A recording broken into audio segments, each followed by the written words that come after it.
What is up, everybody? My name is Wes, and today this is kind of a in my experience slash. I'm gonna talk about my podcast and kind of give my thoughts and feelings hitting 250 episodes. What I've learned, the ups, the downs, the tips, the tricks, the whole nine yards. So, to give a little bit of backstory, if you guys don't know, if you're new to this channel, because there are a lot of new people, this started, this whole entire channel started with a podcast with me and my good buddy, and we started pumping out episodes. We started in late 2017, and we quickly moved to doing live streamed podcasts. And the early days of the show were really interesting. It was me and him just kind of hanging out, shooting the shit. We would invite friends over. They would come on and we would just honestly just talk about nothing. Nothing important. We would just shoot the shit, hang out, catch up with old friends, hear stories of high school and all that because our first like 20 or 30 guests were all people that we knew from high school, and then it kind of fast forwarded into Forrest and I making content together, and then we went back to inviting guests on, and then Forrest stepped away from the podcast. I ended up continuing it. I didn't want to give it up. I started pumping out weekly episodes, and I wanted to kind of change how I did it.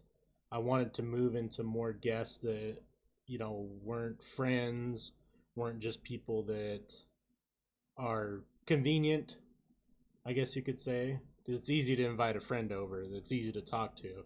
But to get out of your comfort zone, having people that you've never met before.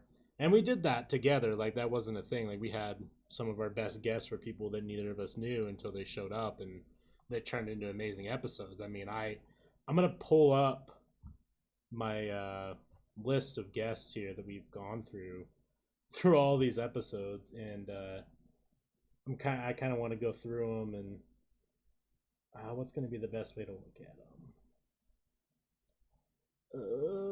Let's see. I don't really want to do that. I guess I'll just read them out. And we can kind of go through them. I mean, it's not necessarily about who the guests were. That's not really what I wanted to talk about, because I mean, every guest is good in their own right. Some of the funny stuff from our early days is we had some rappers come on and they freestyled for us. We had a dog, one of our good buddies, Bird. And looking at this, some of our first episodes were actually we wanted to do conversations about like cryptids, and then we talked about Sundance in Utah, aliens, beer, sports, like just some of our interesting titles. I think our first big guest, like not big, but like big for the podcast, was his name was Diego, because he would come on and just tell us his wild Tinder encounters, because he was a fucking Tinder dude, and you just hear all the crazy shit he was doing.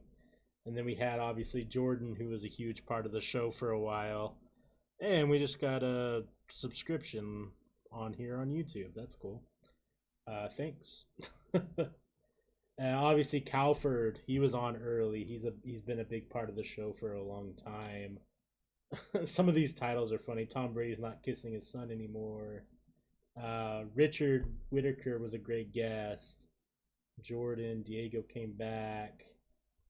I'm trying to see when we really started branching out, because a lot of these first few episodes, like first like 50, 60 episodes, were with people that we knew. It was right around 50. We started having a couple new people. Isaac Thomas was a great guest. Duke Haas, he was a fantastic guest. He actually won like a really small lottery. It was like 60,000. He talked about that, and that was crazy. Let's see here. Curtis has been on the show a couple times. Great guy. We had a couple Jordan came on with his wife talking about relationships and all that jazz. Austin, we can never forget Austin. He's a wild man. Star Valley Crew, a couple rappers in the Salt Lake Valley. They're pretty great. Tavy was a great guest early on. She did this 3 or 4 times, I think. We had the Forrest and Chandler drink off. That's a shit show of an episode. I think they kissed on that one. Just some of the shit that we titled was just wild. Bacardi on her bottom was one of the titles. Kai Steckling came on. He was on episode 85. He's a pretty prominent guest. Cassidy's a prominent guest. She came on around 86. And she has been relevant ever since. She was in my last, or episode 250 with Calford. Caitlin Phillips, fantastic guest. The Mouths with Gals podcast. She was one of the co-creators of that. We did some of our solo episodes. We had Saxon on, great guy. Lexi and Justin was a good episode. Daniel Sanders, great episode. Let's see, Jordan Drewmeiler, fantastic episode. I'm just going through here, kind of like refreshing my mind. I'm only into the episode hundreds. Gino, one of a good friend from school. Let's see here. I want to kind of see when I took over the show and where we shifted into guests. China White Boy, he came on. That's a great guest. Alec, he was one of our first guests. Dax Wilson, fantastic guest. Me and him did a podcast for a short stint.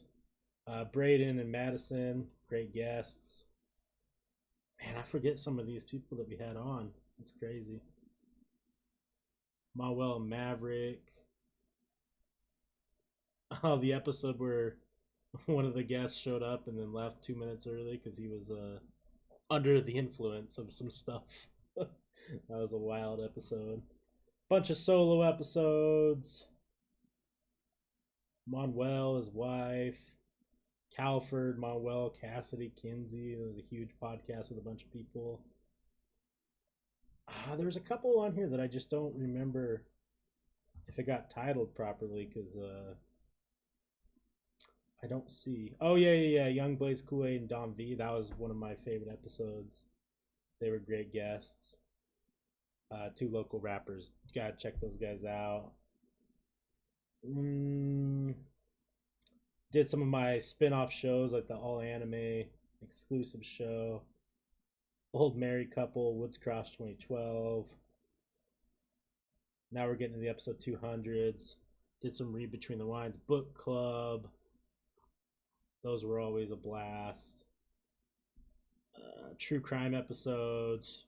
Storming Area 51. We talked about that because we were there. And just tons and tons of episodes. And then I kind of started taking over around this point. We had Gals with Mal's on. Morgan McKell, shout out to him, great guy. Mel Soul, fantastic local artist who's actually getting pretty huge now. James and Sarah Johnson, that was a fantastic episode. And they brought their baby, so we've had a baby on the podcast. Who doesn't love that? Kyle Cook and Ryan Aposian, fantastic episode. Chris Newhart, the king, the goat, man. GME to the moon, man. He's going places. He's awesome guy. Cole Cook, one of my favorite episodes. He came on and talked a lot of important stuff. It was one of my favorite episodes too. Dalton from the Thinking Project. Brianna Windorf and Erica. That was a great episode. Brianna's a huge drummer. Cody Staley and Staley Outdoors. Fantastic episode. I met Aiden Preer with Preer Violin. Well, his family owns Preer Violins. Kaylee Butt, huge TikTok star. Jason from Dark Prime Collectibles, fantastic guest. And then we're into our last 10 episodes. I had my boy Salty Frank on, Aiden his brother, Kenny Ingersoll from Dread No Mondays, Keaton Scandon, the Prayer Brothers and Holly, Summer, she's a She does a little bit of content creation, horror episode with Cass, and then an episode 250 with Cass and Calvin. I guess what I kind of want to talk about is what I've learned from doing this many episodes and what I wish I would have done different and what I will be doing in the future. I think the coolest thing about doing all these episodes and meeting all these people, and we do the podcast live, so we get interactions with people who find it on Twitch or YouTube or Facebook, and they come in and they can share their opinions right on the spot. It really puts you in this weird mindset of having to be on your toes all the time. And it's a lot of fun. And I do have to say that it's impacted the rest of my life in a very positive manner, because there's things that I just don't stress on anymore. Where people are like, all eyes on you situations are easy now, because it's once you do 250 episodes, I mean, even if we average those out at 2 hours, even though I run episodes super long, like, you got 500 hours of people watching you talk, and it's super awesome. I do think there was a lot of stuff that we didn't do properly early on. I mean, we didn't know anything. We went into making a podcast completely blind, with no real guide. We weren't doing it to get famous. We weren't doing it to make money. We weren't doing it for any of those things. We just wanted to do it. I mean, those would have all been super cool perks of it, but that was never our goal. So really early on, we weren't investing enough time into the back end of things. Like, we would record the episode and then post it online. And that was it. Maybe make a social media post about it, and then it would just sit there. And that's not a smart way to go about it. And I think that I personally wasn't on top of the ball for a long time, because I would not upload 10 episodes and then upload 10 episodes within 10 days of each other. Because it just I didn't think it was that, not that I guess I looked at live streaming as the main thing, and then doing everything else on the back end was second or third priority. When in reality, if I would have stayed up on top of all of them, it would have been better in the long run. I mean, I'm all up to date on everything now, but it's not that important now. I think that if you're a beginning podcaster, which, everyone has a podcast nowadays, it's good and bad. The Utah market is a lot better than it used to be. There's a lot of great people making podcasts now, and there's a lot of awesome shows and duos and trios and group podcasts, and we have the podcast summit here, and there's just tons and tons of podcast stuff. It's super awesome. It's a great space to get into, and it's a great space to meet awesome people, make some friends, grow your podcast. I think that's one of the biggest things that we fucked up on super early on, was we were not going and doing other podcasts. We just stayed in our little bubble. And honestly, I think the easiest way to grow a podcast super early is to go do other people's podcasts and just let your character shine. Obviously it depends on what kind of podcast you're doing, but if you're an entertaining podcast or you're a comedy podcast or whatever it is, go and just pop off. Just be you, be funny, be intriguing. You don't want to go on a podcast and be, oh, well, I do Topshelfers, this is why I do this. Go and be energetic, go and be fun, go and have a good time. If you can go, let's say you go on a podcast and they have 300 active listeners, you make 50 of those people interested in what you do, that's a huge win. A huge win. Most people nowadays hear about podcasts from other podcasts. At the end of the day, you can't watch every podcast, right? And the only way you're ever going to get heard is probably through someone else's podcast. That's not a bad thing. It's better than just throwing it out into the dark web of social media. You never fucking know what's going to happen. I've had posts get thousands and thousands of likes and comments, and then for 6 months I'll get posts that get 2 or 3 likes. It's weird. I know there's algorithms that you could do, and I know that there's ways to make it work in your favor, but I do think at the end of the day, a lot of it is just consistency, timing, sprinkle a little bit of luck, because I do think algorithm is a little bit of luck, and you just gotta grind. You really do. You gotta grind hard. I think that if you decide that you want to start a podcast in 2021, you really got to look at your longevity. Is your idea going to have enough episodes to stay relevant? Because I'm sorry, I don't want to break anyone's dreams here, but if you think you only have content for 15 episodes, that better be the best goddamn 15 episodes that are out on the web right now, because there's someone who's probably already covering the content who already has your niche under control. So if you aren't going to do it for a long-term type of situation, you better make sure that short-term is some of the best content on the internet, because I promise you someone else is doing it. Very rarely in today's day and age do original ideas come about. And even if they are original, how are you going to sell it? How are you going to get people to watch your content? It's hard. It really is. It's like, I think people get into podcasting and think that like, oh, well, I'll just start publishing episodes. I'll go through Anchor or, Buzzsprout or whatever it is. Like, that's great. Like, do that. Start publishing episodes.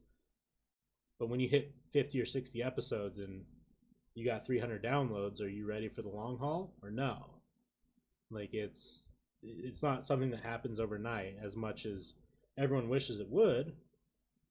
Everyone wishes that they could have the TikTok-esque algorithm hit one of your videos, and next thing you know, you wake up with hundreds of thousands of followers. It just doesn't work like that. It really doesn't. But I live by one simple thing. I don't know if the next video or the next podcast or the next TikTok or the next Instagram post is going to be the one that blows up. I don't know. But I do know if I don't post it, it won't happen. That's how I look at all of this. I don't know until I post it. Has there been episodes where I'm like, this really could be the one, and then I'm let down and it gets 10 listens? Yeah. More times than I can count. But what if the next one? What if the next one's the one? What if the next one's the one that gets noticed by someone, or retweeted, or shared by the right people? You never know unless it's out there. That's my biggest piece of advice. If you're not posting and you're not publishing, nothing's going to happen for you. It's the hard truth. I think, too, one of the biggest things that I failed on, and Topshelfers failed on early on, was our production value. It's not great.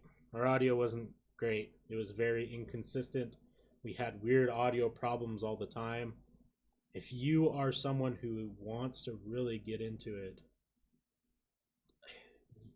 expect to pay for good microphones, but I think it's even more worth it to go for cheaper microphones and pay someone who's a professional to come in and get everything set up for you. Make sure they're all set up with the proper quality, the proper equipment. Get the sound engineer in there to tweak everything so it sounds clean and crisp, and just stick with that.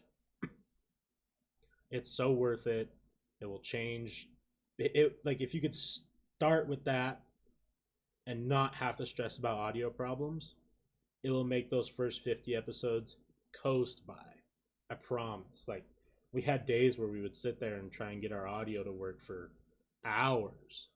Not that it wasn't working, but it just didn't sound good. It was because neither of us were experts, and we were just winging it. Winging it's great in a lot of cases. You kind of, with my advice, like, if you're not posting, you're never going to know what happens. Sometimes you just have to fucking wing it.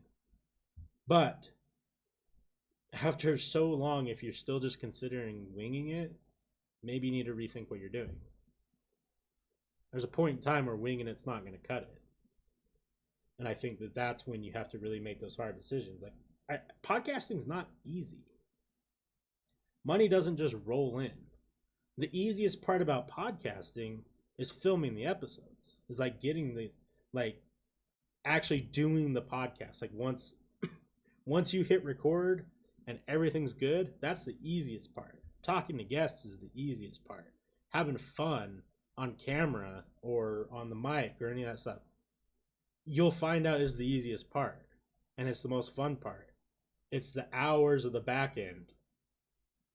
It's the hours of finding places where your content would be relevant, where people might listen to it. It's communicating with guests and scheduling guests and having them fall out at the last minute and then trying to find a replacement. It's finding sponsors for your show. It's, all of that jazz that is really the hard part. And people think it's just easy. It's really not. If you're doing it by yourself, you need to expect, like, if you want it to go somewhere, I mean, of course you can just record on Anchor and, throw up a 2-hour episode every once in a while and just have fun with it. That's cool. That's not a problem. Hobbyists are a big part of podcasts, for sure. If you're wanting to make it something big, though, you got to put in the hours, just like everything else in life. And nothing worth doing is easy. It really isn't. If it's worth doing, it's hard, it's difficult, it's time consuming, and not a lot of people are doing it. Now you may think, oh, but everyone's doing a podcast. Sure. How many of those people are living off of it? Not many. Not many. I do have some tips and tricks on how you can make money, if you want to know about that. I mean, I think very early on, you need to get very familiar with your statistics, who's listening to you, your demographic, how you can get your view count higher through different ways. I'm a big fan of Reddit. Depending on what you're doing, there's usually a subreddit for it.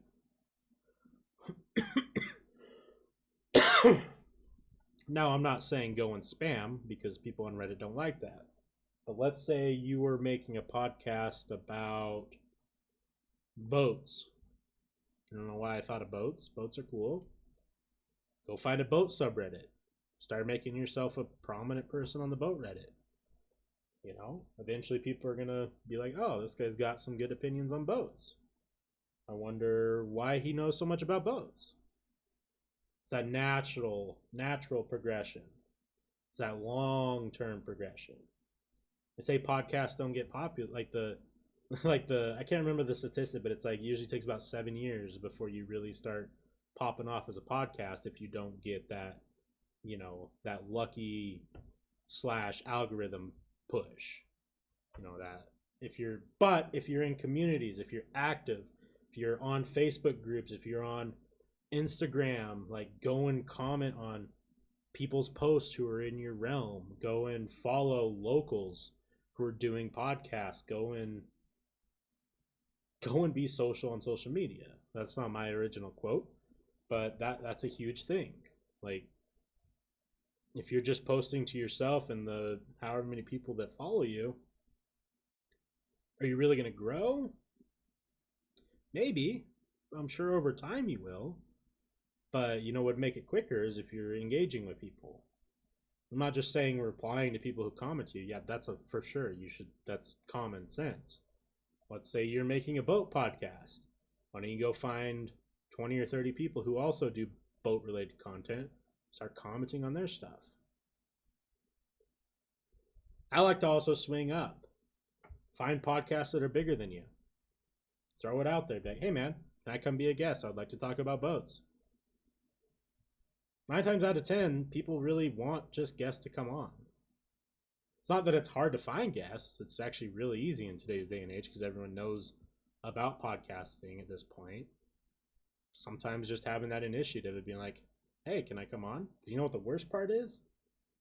If they don't want you on, they're just going to say no. But now they know your name.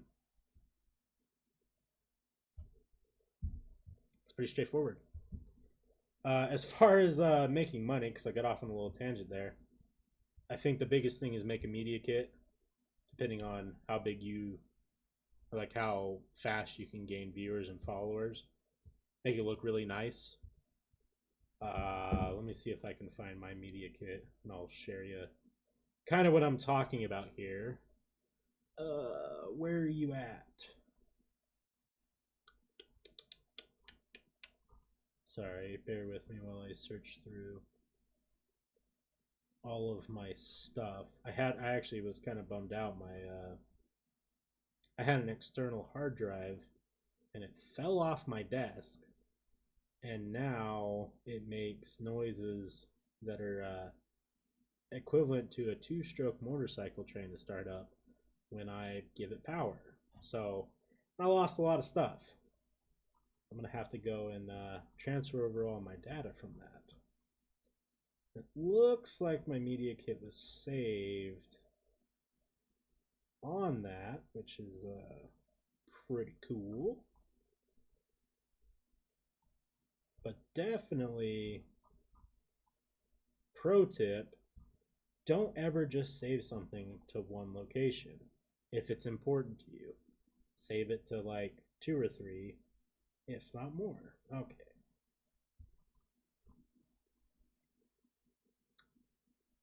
So here is, this hasn't been updated for the last month and a half because I haven't been doing podcasts, and I'll talk to you guys about that as well. So let me display capture webcam. Don't worry, this will all be edited so you guys don't have to hear me just talk. Whoa, look at that. This is Streamlabs. It's pretty cool. All right, so I'm gonna move me over here. So this is kind of what a media kit can look like on a smaller level. I have my logo, what it is, Topshelfers, what it is, podcast, vlog, influencer, whatever you want to call it. About, sponsor packages. I mean, this is all stuff that you can decide on, right? This is just kind of what I do. Basic packages, premier packages, elite packages. You know, I like to bump everything up. Like, you get bonuses for going up, obviously. If you do the big package, you're pretty much getting posted every single day. People who need to advertise like to hear that. Daily stories, TikTok ad read, like all that stuff. Where are we located? Live, follower counts, YouTube subscribers. I need to update all this stuff. Where the shows can be listened to. I highlight some of the popular ones, you know, that the podcast is on. Monthly views, all-time views, daily views, statistics on some of the social media platforms, my information. And you can kind of obviously customize it however you want. I ended up going with this yellow, black, and gray type theme to fit my logo. Obviously, your social medias, you kind of want to stick with the colors because that's what's popular. I think one thing people don't realize, and this is a huge important thing, is if your goal is to start making some money, and listen, I don't blame you. It's nice to make money for the time that you're putting in. You don't have to be a ginormous podcast. You don't have to be pulling Joe Rogan numbers to get advertisers. You really don't. There's a lot of stuff that needs advertising that you can't do in our new forms. For example, if you know someone who has a CBD company, you can't advertise CBD on a place like Facebook. It's against their terms of service. If you know someone who sells, I don't want to get into all that. But I don't want to give away all my secrets. No. But honestly, there's a lot of places there's a lot of stuff that you can't sell on, like Facebook or some of your bigger social media platforms, which is where a lot of small business is nowadays. And they need people to advertise for them. They just do. Advertising is the fastest route to making money for a business. So if they can spend $200 with me and I get them 200 potential eyes on their product, how many sales do they need to make before they make up their money plus? It's really not a complicated situation. I obviously think that there's a lot of stuff that you need to do before you get into trying to get sponsors, and make sure everything is documented properly. Don't be winging that part of it, because you don't want to say, hey, I'm going to do this, and this, and then it doesn't pan out. And then they get mad at you, and you have to either give them their money back or whatever. Like, just be straightforward. If you want to do, hey, I want you to be our 30-second ad read at the start of every podcast for the next 2 months. Make sure that the 30-second ad read at the start of your podcast for the next 2 months. If they want to track it, there's ways they can track it. One of my I'm going to give you one of my pro tips that is looked at in a very good light from people that I've advertised with. If they are someone who wants to do business on Facebook, which a lot of people do, believe it or not, Facebook is still a great place for business. If you have a big friends list on Facebook, which I would hope that if you're trying to do a social media, you'd want to get a big friends list and have as many eyes on your content as possible, invite those people to their business page. When they start seeing 10, 15 people coming in every 2 or 3 days for a whole month, that looks really good. That could be a way to secure a long-time sponsor. I think that's some of the bigger tips that I have for at least sponsored content. Now, obviously, you got to be straightforward depending on what your content is. I try to let people know this is a mature podcast and we don't hold back on swearing, cussing, and subjects. People can come on and talk about what they would want, and I'm not going to censor them. Of course, there's certain things that you can't say, and I would hope you wouldn't say on podcasts. And that's kind of my only rules, and I like to make that apparent to anyone who does end up wanting to sponsor, is that is the case. Another great way to secure a potential sponsor is have them on as guests. Come let them see what it's all about. See if they like it. See if they enjoy it. And then give them a pitch at the end. You should really have a sales pitch as a podcaster. I know that sounds weird to say, but if you want to make money, you're not going to do it the odds of you making a bunch of money by just using like social media platforms is a lot less likely than it is to go get sponsors. It's actually a lot easier because like the requirements to start generating revenue on social media platforms are not just for your average podcast. They just aren't. You need a lot of followers. You need a lot of activity. You need a lot of consistency. But if you've been podcasting for 6 months to a year and you have a listener base that is consistent with you, what's stopping you from going and grabbing a couple $100 monthly sponsors? Nothing. It's you. You're the reason why you're not doing it. So just go do it. It's pretty straightforward. I want to close this out. I'm going to have to edit this down because, of course, like every damn video I make on this channel now, it turns into me talking for longer than I want it to. Why have I taken a break? People have asked me. I needed to. I needed to figure out some stuff in my personal life that I don't want to share here. But nothing bad, nothing you need to worry about. I am getting into a new situation that is going to involve me shifting my schedules around, and it's been in the works for almost since I since I went on break from the podcast. I'm hoping that I will be relaunching in January, and I do have some sponsors already interested on that relaunch. I think my goal is going to be to hit 325 episodes by the end of 2022. A couple other things that are happening. I'm getting into boxing again with the motivation and the long-term goal. Obviously, I need to shred some weight because I'm a fucking thick boy. That's main priority. But long-term priority is we can't deny that the YouTube boxing is a very popular thing. And I have aspirations of doing that on a very lower level.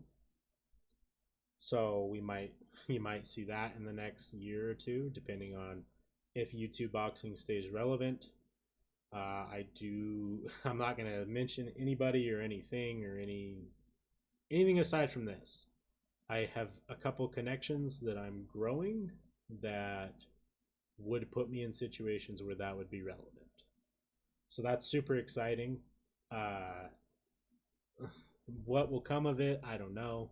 I obviously need to lose weight first and get into a point where I would feel comfortable even getting into the ring with somebody. And it obviously would be someone of equal ability as me. I'm not going to go in and just get my ass kicked by someone. That's pointless. But we can't deny that it is a fast track to getting viewership and traction. And as a podcaster, I can't let that opportunity pass. I also will be pushing stand-up bigger. I've done a couple open mics. I want to try and start doing it on a weekly or bi-weekly situation, which is interesting. It puts me really out of my comfort zone. But if those are the things that I want to do in life, the only way to do it is to go do it. Stuff like this just is so straightforward. I don't know why people struggle with it. There's something that you really want to go do. Why aren't you doing it? Not just stand up, not just boxing, but anything. What you want to be a professional video gamer? What are you doing to get there? You want to travel the world? When are you planning your next trip? And why aren't you doing it? We're only here for a limited time, people. There's no point of holding yourself back anymore. We all have a reason. We all can make excuses why we can't do something or don't want to do it in the moment. If you don't want to really do something, then why do you talk about doing it?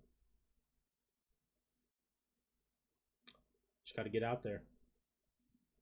You want to make $1 million?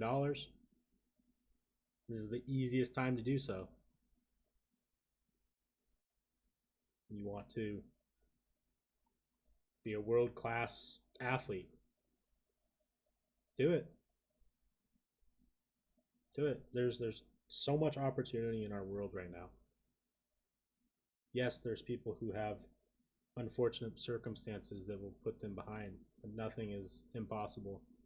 Sorry. Call it cringe, call it corny, whatever you want to do, but these are the facts. I'm like 350 plus pounds right now, and guess what? You're going to see me boxing in probably about a year and a half.